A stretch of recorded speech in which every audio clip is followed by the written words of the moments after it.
In this country, few people care to advocate, to defend, or even to understand capitalism. Yet fewer still wish to give up its advantages.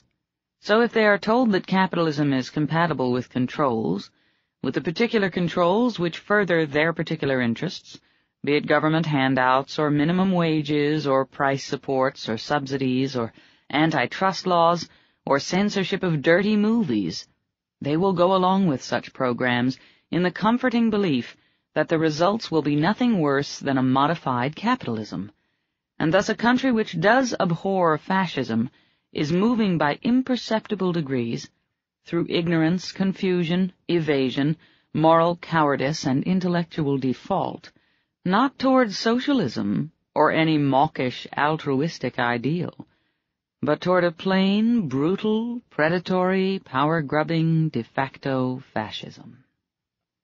No, we have not reached that stage, but we are certainly not an essentially private enterprise system any longer. At present we are a disintegrating, unsound, precariously unstable mixed economy, a random mongrel mixture of socialistic schemes, communistic influences, fascist controls, and shrinking remnants of capitalism still paying the costs of it all. The total of it rolling in the direction of a fascist state. Businessmen, it is said, must regard the government not as an enemy, but as a partner. The notion of a partnership between a private group and public officials, between business and government, between production and force, is a linguistic corruption, an anti-concept, typical of a fascist ideology, an ideology that regards force as the basic element and ultimate arbiter in all human relationships. There can be no partnership between armed bureaucrats and defenseless private citizens who have no choice but to obey.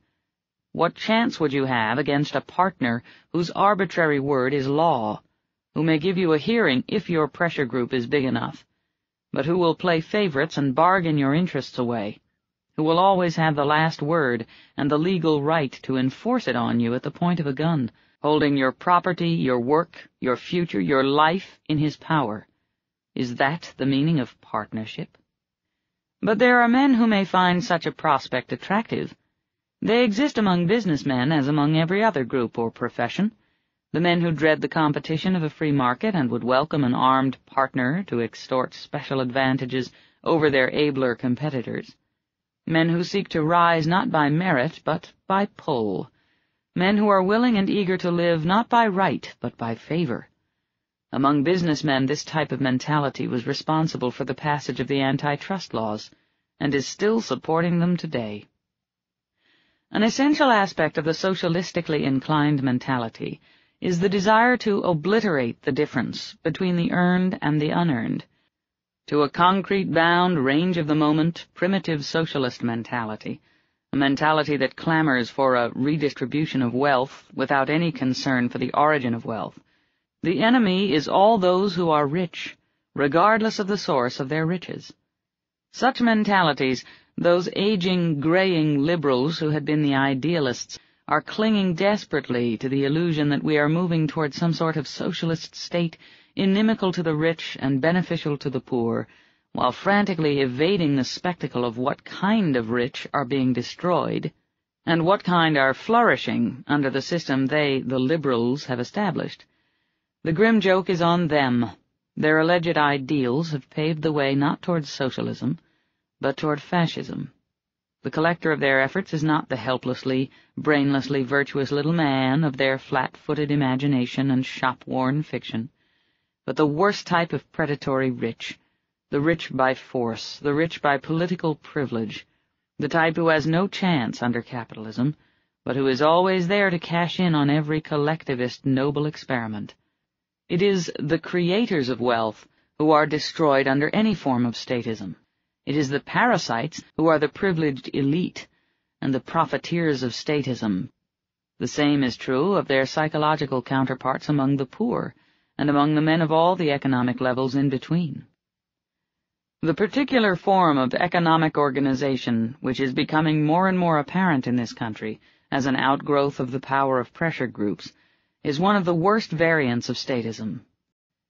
Now let me mention and answer some of the standard objections by which today's liberals attempt to camouflage the nature of the system they are supporting. Fascism requires one-party rule.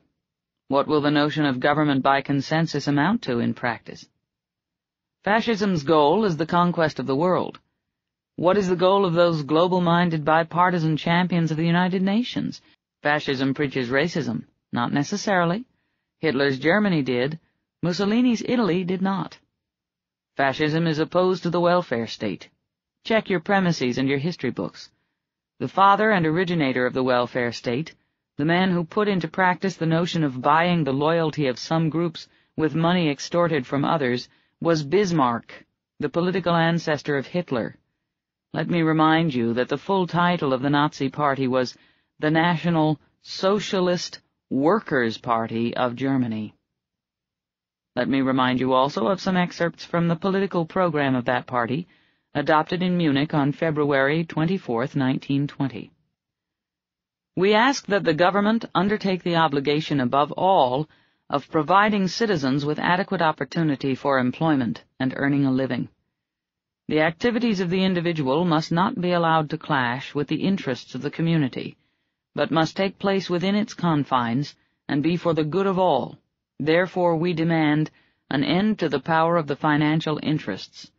We demand profit-sharing in big business. We demand a broad extension of care for the aged. We demand the greatest possible consideration of small business in the purchases of the national, state, and municipal governments.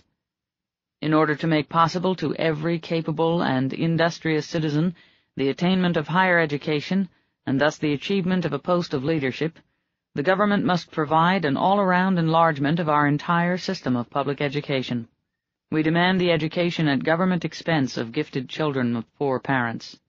The government must undertake the improvement of public health by protecting mother and child, by prohibiting child labor, by the greatest possible support for all clubs concerned with the physical education of youth. We combat the materialistic spirit within and without us, and are convinced that a permanent recovery of our people can only proceed from within on the foundation of the common good before the individual good. There is, however, one difference between the type of fascism toward which we are drifting and the type that ravaged European countries. Ours is not a militant kind of fascism, not an organized movement of shrill demagogues, bloody thugs, hysterical third-rate intellectuals, and juvenile delinquents. Ours is a tired, worn, cynical fascism, fascism by default, not like a flaming disaster, but more like the quiet collapse of a lethargic body slowly eaten by internal corruption. Did it have to happen? No. Can it still be averted? Yes. If you doubt the power of philosophy to set the course and shape the destiny of human societies, observe that our mixed economy is the literal, faithfully carried-out product of pragmatism, and of the generation brought up under its influence. Pragmatism is the philosophy which holds that there is no objective reality or permanent truth, that there are no absolute principles, no valid abstractions, no firm concepts, that anything may be tried by rule of thumb, that objectivity consists of collective subjectivism, that whatever people wish to be true is true, whatever people wish to exist does exist, provided a consensus says so. If you want to avert the final disaster, it is this type of thinking, every one of those propositions and all of them, that you must face, grasp, and reject. Then you will have grasped the connection of philosophy to politics and to the daily events of your life. Then you will have learned that no society is better than its philosophical foundation.